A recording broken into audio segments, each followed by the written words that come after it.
Harry? Benedict? Come on! Where are they now? As the years go on, it's tough to comprehend things that were once so close and modern are now relics of history. For a couple generations now, movies like Citizen Kane, Psycho, and Doctor Strangelove have all been considered to be quote-unquote old movies. Fast forwarding to today though, and we see that movies in the 90s are now coming up on 30-year anniversaries. This is all natural, of course, time moves on, things get old, but it's odd to talk about films that were revolutionary or current that were released just adjacent to the advent of computers or the internet explosion, and then to think of them as old now. Maybe it's that things have moved so much in such a short amount of time that to think of Jurassic Park as being 30 years old is weird. With that said, it's time to play a new game called Where Are They Now? For this video, we're going to highlight 1994's When a Man Loves a Woman and talk about how old everyone got, where they went after the movie, and where they are now. First, the song. When a Man Loves a Woman was a big hit back in 1966. It was not only the film's title, but was used in the marketing of the film and in the film itself. Kind of like To Start With Love and Live and Let Die, the songs serve as framework for the movies and give you a great song to use for the trailer. For our movie, it's Percy Sledge's most famous song. Percy was an R&B singer who started out working at a hospital in the early 60s. Then he got his start, started touring, and recorded his biggest song ever. Percy had other songs like Take Time to Know Her and Love Me Tender, but by the mid-70s his career was kind of winding down. He would make guest appearances, be inducted in different halls of fame, and get his song remixed by Michael Bolton, but they would duet together, so it's fine. He started to wind things down after the 90s, then Percy Sledge died of liver cancer at the age of 74. Next, locations. An odd thing to point out, but the place where they filmed the movie is now a luxury resort. Some of our crew actually went there and checked out the place, so here you go, here's some shots of it.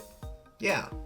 Okay, now the brains of the operation, the director and writers. Director Luis Mandoki started off in Mexico, where he won at Cannes for a short film he did in the late 70s. He did a lot of work in his home country, including docs and shorts. His first American movie was a co-production in the US and Mexico called Gabby, A True Story. The film was a biopic about a Jewish refugee in Mexico named Gabriela Brimmer. The film got a couple of Golden Globe nominations and helped put Luis on the map. 4 years later, Luis directed the highly acclaimed White Palace, then Born Yesterday, which was critically panned unlike the prior movie. One could say that When a Man Loves a Woman was his peak, as the film's $119 million box office was his biggest, but only grossed $1 million more than his next film, Message in a Bottle.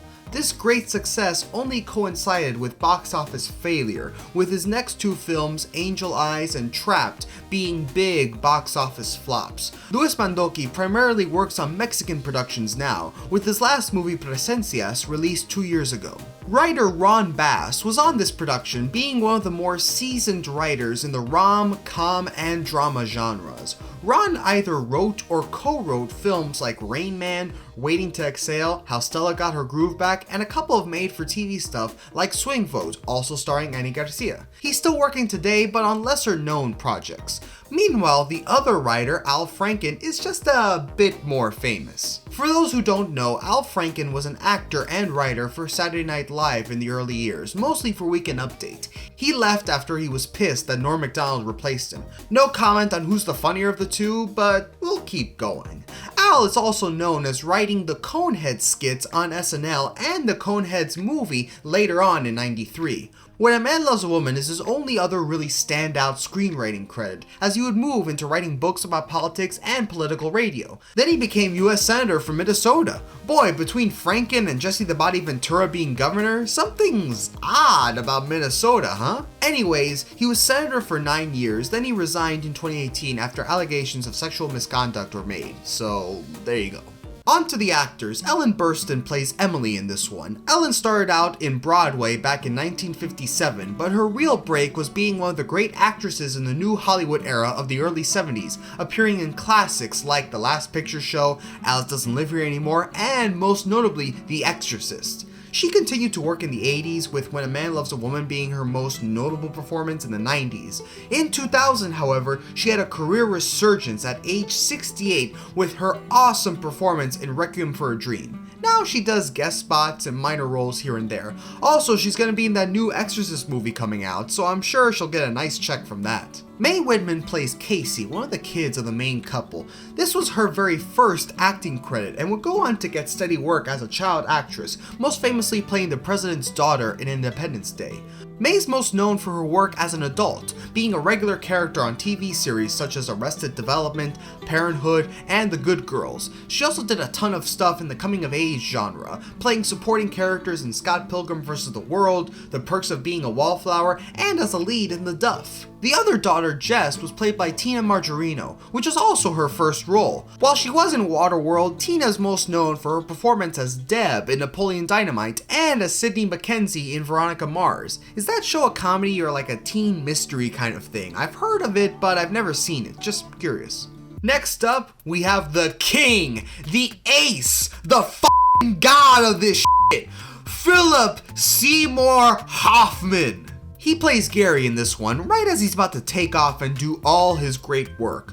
Hoffman gained some attention from his role in Scent of a Woman, but really took off in his late 90s run between Boogie Nights, The Big Lebowski, Happiness, Magnolia, and The Talented Mr. Ripley. After that, he was a made man. Our favorite performances from Hoffman would probably be him in Moneyball and The Master, with The Master being his most exceptional. Unfortunately, his demons got a hold of him, and Philip Seymour Hoffman died at 46 of a mixed drug intoxication. He is survived by his 3 kids, including his son Cooper, who is also an actor. On the good side of things, Cooper actually got to work with Paul Thomas Anderson, just like his dad on Licorice Pizza.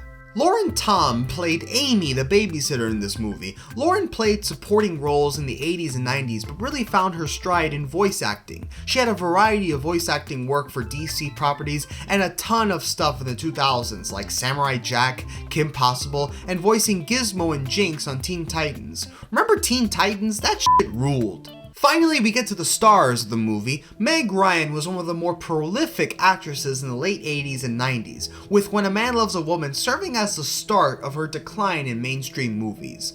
She was in supporting roles in the 80s, including her bit in the original Top Gun, but she really broke out commercially and critically with her performance in the classic When Harry Met Sally. She was funny, charismatic, awkward, sweet. She became a perfect choice to play lead opposite another lead guy in any rom-com. From Joe vs. the Volcano, to Sleepless in Seattle, to You've Got Mail. Wow, she worked with Tom Hanks a lot. She had a run of rom-coms and dramas only seen by the top actresses of all time. Unfortunately, as the 2000s came, she seemingly aged out of a lot of her top roles. Thus, she began appearing in more varied movies and doing indie films in the latter years. Now she's directing stuff with her upcoming movie What Happens Later, currently in production. Last but not least, Andy Garcia. Before we get to where he is now, just a quick side note about his character here.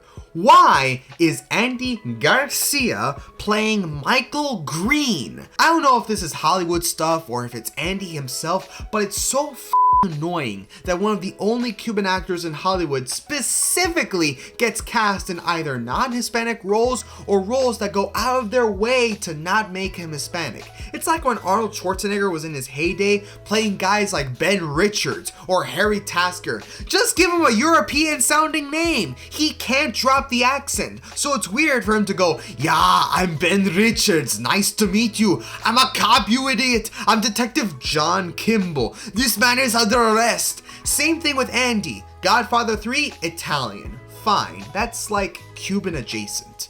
This one, Michael Green. Sounds Jewish or American, but whatever. In The Untouchables, he's Agent George Stone.